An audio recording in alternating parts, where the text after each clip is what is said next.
right, so we're going to take a look at 4 important chemical families. Families are groups that all have the same number of valence electrons. So when we're talking about a family, we're talking about a column, one of those up and down groupings on the periodic table. Now, elements in the same family or group are going to share similar chemical properties. So the 4 we're going to take a look at are alkali metals, which are in group 1, alkaline earth metals, which are in group 2, halogens, which are in group 7A or 17, and we're also going to take a look at noble gases, which are in group 8A or 18. Okay, so group 1 are alkali metals.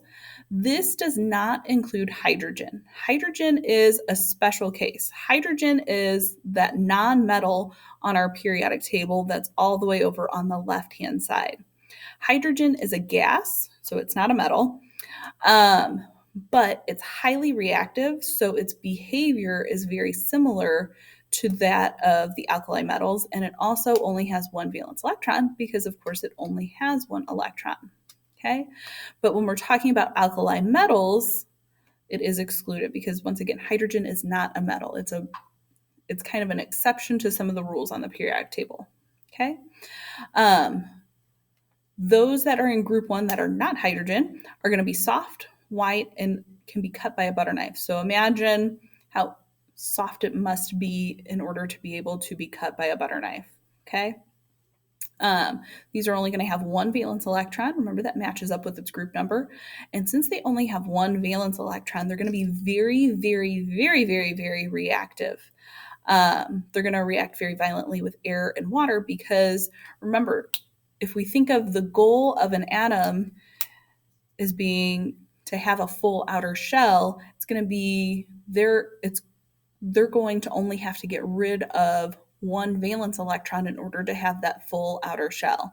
So because they're always wanting to get rid of 1 electron, they react with other elements very easily. Okay, so alkali metals are here.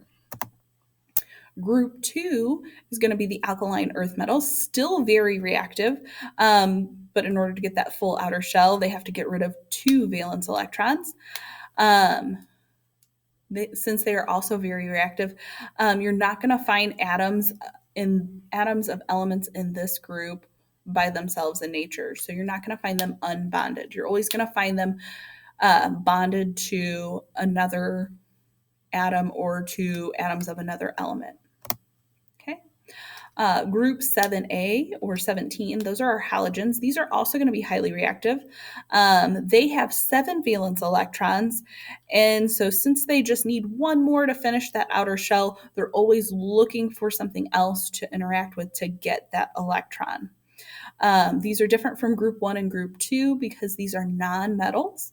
But like groups 1 and 2, they're not going to be found unbound in nature. They're always going to have some kind of buddy kind of attached to them because they do need something else to fulfill that kind of hole in their outer shell. Okay, now group 8A or 18, these are our noble gases. And all of these, except for helium, which I've mentioned before, are going to have 8 valence electrons. So since they have 8 in their outermost shell, they are not going to need to react with other elements. They have that full outer shell. They've met that goal, so they're not very reactive. This lack of reactivity has a special word for it. It's called inert. Okay, and since they do not react with other elements easily, this lends them to having a variety of uses. Okay. Oops.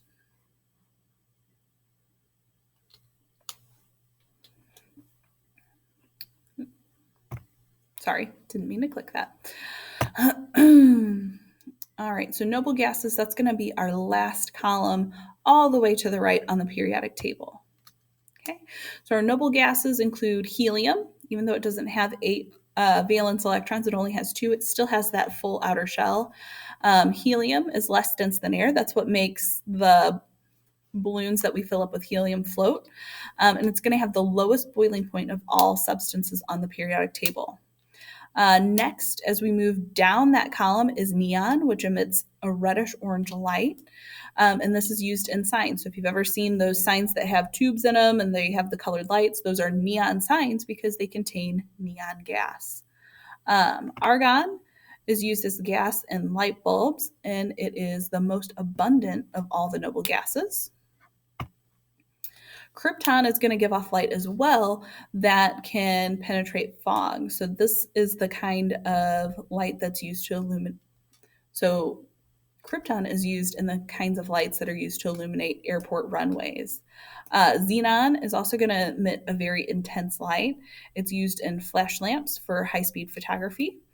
And then we have radon, which emits radiation that can be used for cancer treatment. Now, radon can also radon, of course, is a gas, and it's something that gets tested for in basements because this is a very heavy gas. And we test for it in basements because it's so much denser than regular air, it tends to only accumulate in low spaces. Okay. In our next video, we'll talk a little bit more about some special elements that we want to highlight.